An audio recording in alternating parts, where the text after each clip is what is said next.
Nuggets Nation, for the second straight year, the Denver Nuggets are going home after a game 7 in round number 2. So what went wrong and how did we get here again? I've got 5 takeaways coming up next.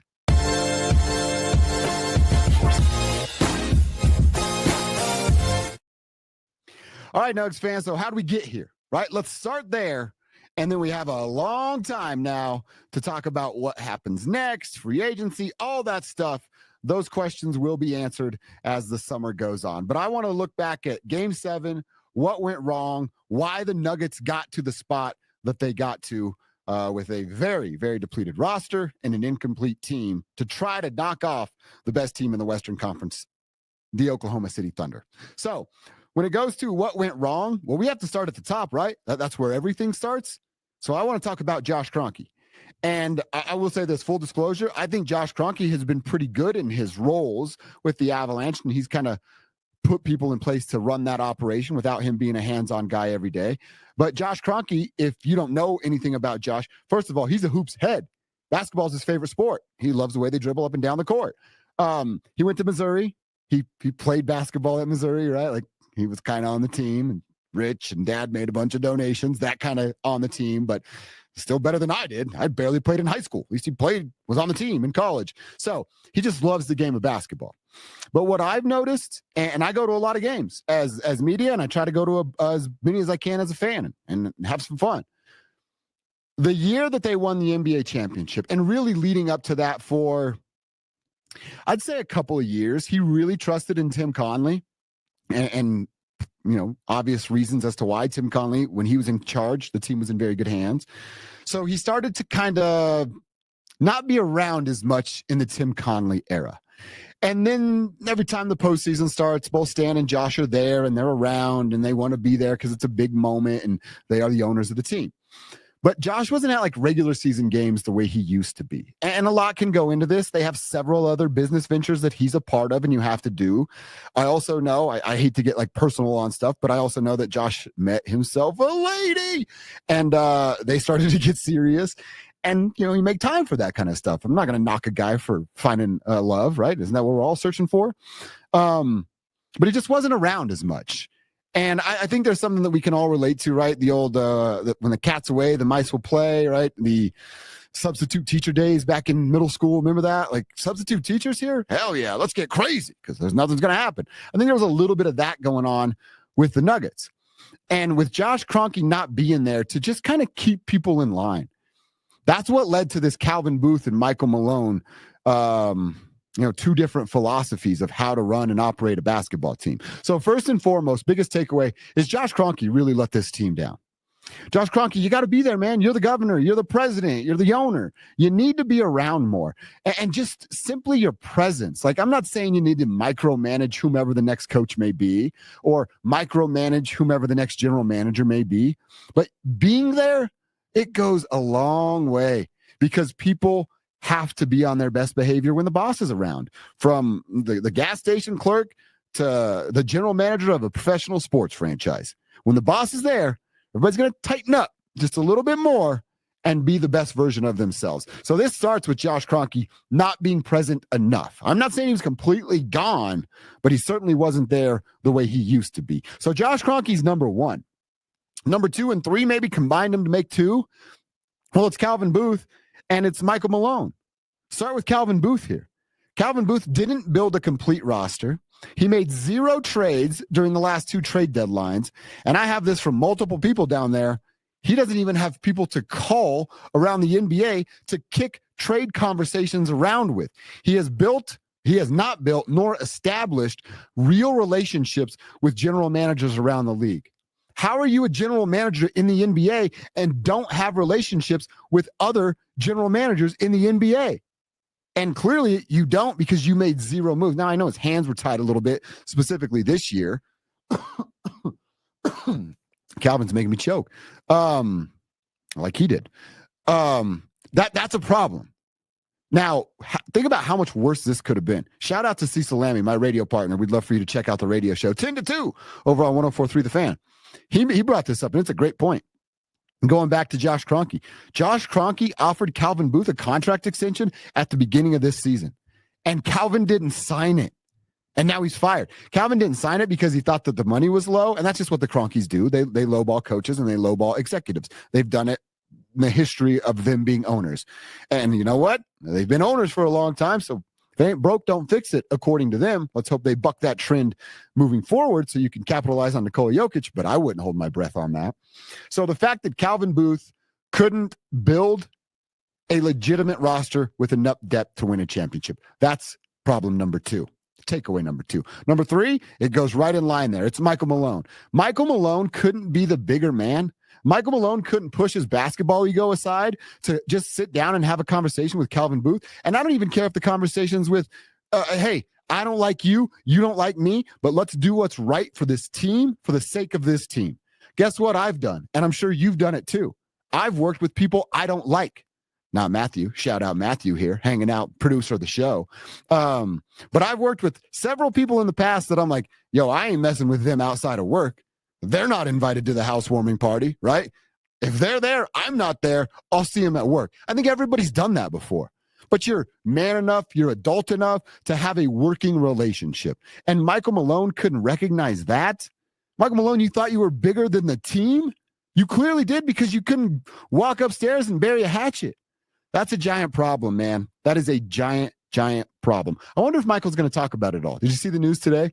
Michael Malone is joining ESPN's coverage of the Western Conference Final. So he's going to be on the set tomorrow night, game 1 between the Thunder and the Wolves. I wonder if anybody will ask him about what happened.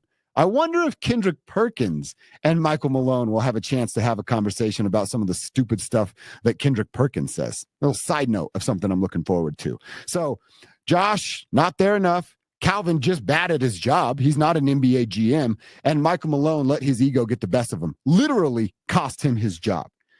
And number 4, I think if you've watched this show before or heard me on the radio or follow along on Twitter at Joshua Dover, love to link up on social. You know where this is going. Jamal Murray. And don't give me playoff Jamal. That guy doesn't exist.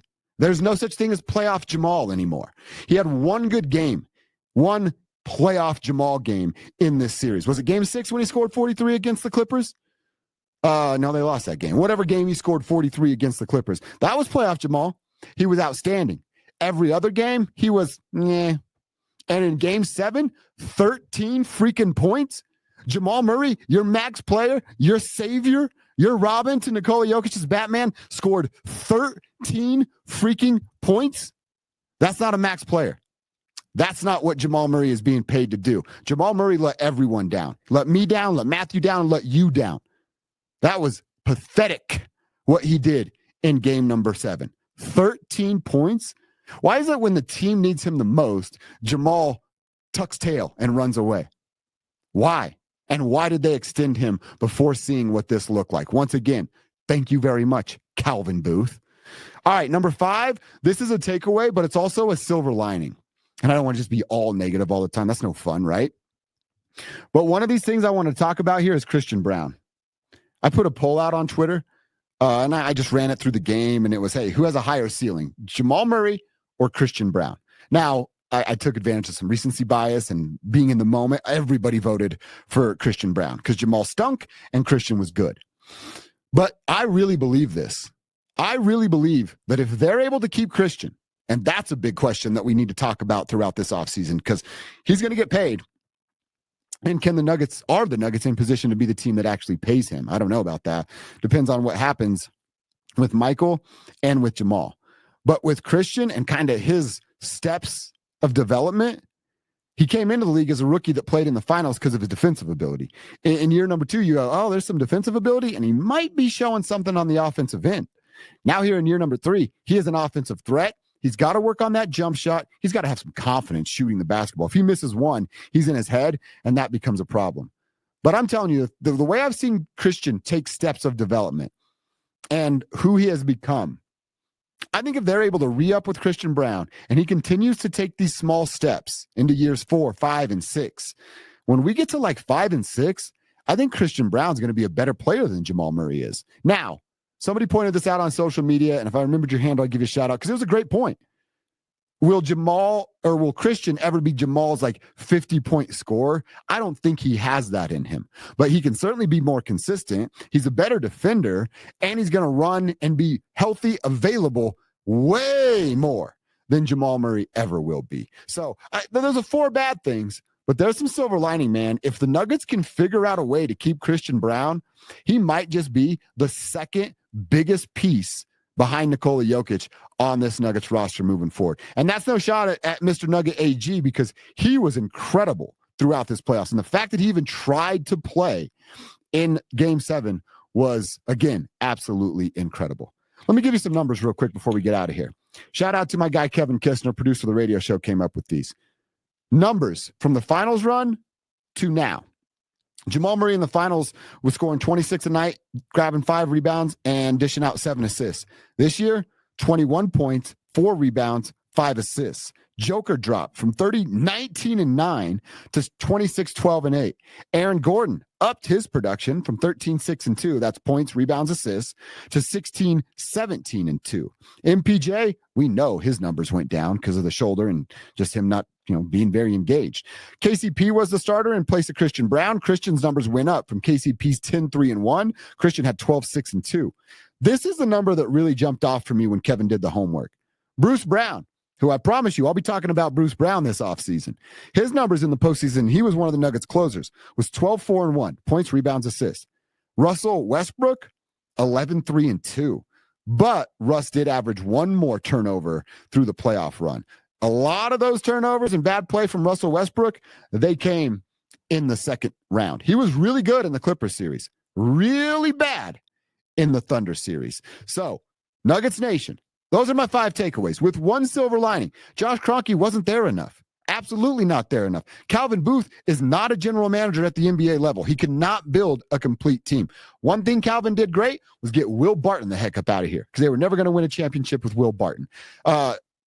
Michael Malone, he let his ego cost him a job. And now he's going to talk about the Western Conference Final on ESPN rather than coach in it.